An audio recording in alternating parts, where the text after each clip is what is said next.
Good evening. My name is David Christopher, and I reviewed Our Kids Connected Culture, an overview for parents and teachers from Common Sense Media. A little bit about me. I have been a teacher at the elementary level. I've been an elementary principal, and I've been a high school principal. I worked in rural school districts in central Pennsylvania for about 20 years. I actually finished my career there in the rural districts as the superintendent of schools at the Juniata Valley School District. Last year, I transitioned to a new position. I am currently the assistant superintendent of K-12 education at North Allegheny. North Allegheny is one of PA's largest suburban school districts, about 8,300 students. We have 660 full-time teachers, so big district, lots of things going on there every day. I have two wonderful kids, which you see some pictures there. A beautiful wife, Erin, who is a special education teacher. And I like doing, like going to Pirates games, which I think you can see from the pictures. Really enjoy living in Pittsburgh. It's been a great opportunity for me and for my children to move out here. The video that I watched was by Common Sense Media. And Common Sense Media is a great partner for school districts. I've worked with them quite a bit regarding putting together lots of different opportunities for students, especially on digital citizenship. So I was kind of interested to see what they had on this 5-minute quick shot there. I mean, the video provides a snapshot of some of the challenges that can arise due to students' participation in online environments.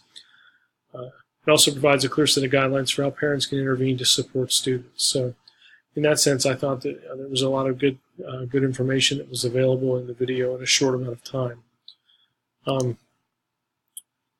It does not hit all 9 of the digital citizenship points that are made here in this class. However, I think it does a good job of 3 of them. I think it does a nice job pretty well of 3 of them, which were, under respect, digital etiquette, rules and policies aren't enough. We need to teach everyone about appropriate conduct online. I think that there's a very good piece in here that really does talk about what is appropriate and talks about specifically how parents can assist students in making those good decisions and learning the things they need to learn. Under educate, I think under digital communication, I think so many communication options available. It really does talk about making appropriate decisions. It really does talk about, how students feel when they are the brunt of things that are negative that are happening on the internet. And digital rights and responsibilities, I think it does a nice job of that as well. Once again, by showing specifically that we need to inform people of their basic digital rights. It does talk about privacy to some extent. I think the students can infer a lot of that. It really doesn't get into freedom of speech and some of those kinds of inalienable rights, but really talks about the communication piece of the internet, which I think is really important for students. The video provides first-hand accounts from students. I think one of the nicest things about the video is that it's student voices. It's actually students talking. It's students talking about how they felt about situations they dealt with, and then it's an adult who's talking about how helping kids navigate their way through some of these challenges. It really gets into the pitfalls I think that are associated with anonymity provided from being online. So students may act one way when they're sitting next to each other. They may act totally differently online because they have a little bit of armor on them. They're a little bit less concerned about their behavior, and it really does talk about that, I think, fairly well. It does provide some good SIPA guidance, especially with regards to the second point. It really doesn't do a whole lot for advocacy.